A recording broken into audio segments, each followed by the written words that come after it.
भगवान कृष्ण को यह याद था कि सुदामा मेरा मित्र है, तो फिर भगवान इंतजार क्यों करे उसको 3 लोक का राज्य देने में।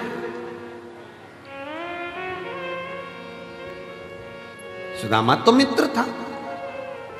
और सुदामा जी करते क्या थे आपको मालूम है?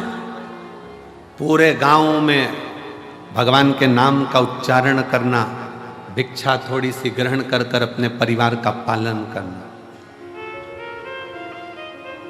माता जी ने प्रश्न किया, क्या मुझे मंदिर जाना जरूरी है? हमें मंदिर जाना जरूरी है? हम घर में भी तो भगवान शंकर को 1 लोटा जल चढ़ा सकते, चढ़ाओ।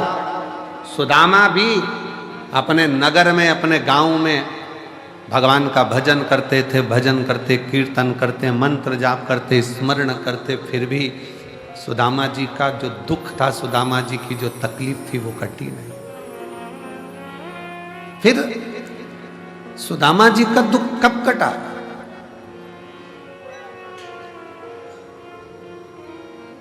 कब पहुंचे सुदामा जी? जब एक तंदूल थोड़ा सा पड़ोसन से यहाँ से मांगकर पत्नी के पल्लू में सुशीला के फटे हुए उस वस्त्र में डालकर बांधकर भगवान द्वारकानाथ के दरवाजे पर जब वो पहुंचे, तब भगवान ने बस देखा, पूछा भी नहीं कि दुख क्या है, और भगवान द्वारकानाथ ने उसका दुख काट दिया। भगवान द्वारकाधीश ने उनका दुख काट दिया।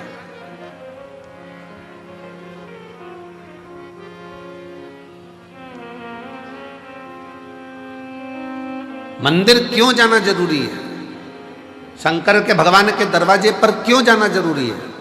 जाना जरूरी है मंदिर तक। मंदिर तक जाना बहुत जरूरी है, क्योंकि सुदामा भगवान कृष्ण तक गए तो 3 लोक का राज्य पा गए।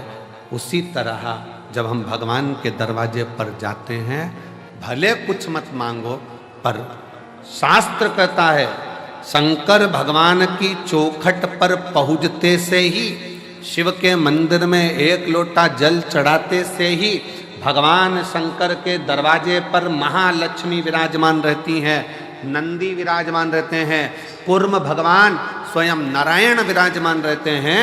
उस समय पर स्वयं भगवान शंकर आज्ञा कर देते हैं कि जो मेरे दिवालय तक, शिवालय तक आए, उसके दरवाजे का एड्रेस मैं जब रोज निकल कर जाऊं तो तुम्हें बताना। तुम्हें एक एड्रेस निश्चित करा। तेरे मंदिर में आना मेरा काम है और मेरी बिगड़ी मनाना तेरा काम। तेरी चौखट पर मैं आ गया, मुझे दर्श दिखाना तेरा काम। आप उसके दरवाजे पर आए हो तो अब उसका भी फर्ज है कि आपके दरवाजे पर उसे आना ही पड़ेगा। अब ये उसका फर्ज है। 33 कोटि देवता में कोई ऐसा देवता बता दो जो रोज प्रतिदिन शाम के समय अपनी पत्नी को लेके घूमने जाता हो। अपनी धर्म पत्नी के साथ कोई ऐसा देवता बता दो जो रोज भ्रमण करने जाते हो। 33